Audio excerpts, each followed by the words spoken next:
Mathurapur সুঁদিতে football semifinal চলছে football টুর্নামেন্টের, এবং এইখানে কাকুরগাছি বনাম পুষ্পারাজ ভার্সন 2 ভয়ানক মারপিট লেগে যায় সেমিফাইনালে।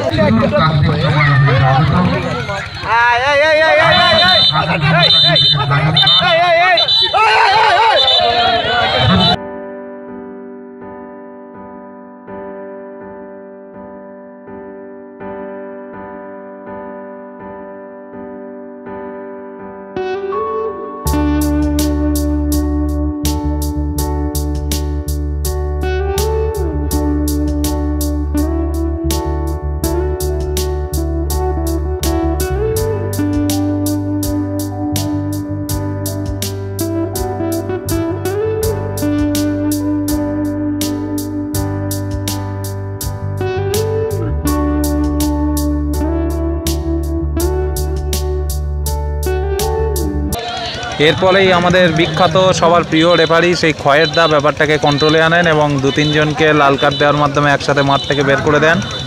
এরপরেই ধীরে ধীরে পুরো বিষয়টা নিয়ন্ত্রণে আসে। ফুটবল খেলা মানেই প্রতিযোগিতা, আর এরকম দৃশ্যগুলো ফুটবল খেলাতেই ঘটে থাকে।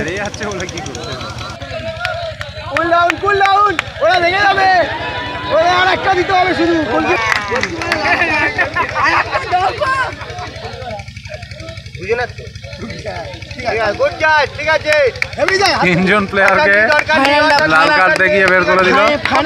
ফাইনাল ম্যাচটা আর খেলতে পারবে না কেন? ওরা তো ওদের প্লেয়ার উঠলো না, একজনকে দিল।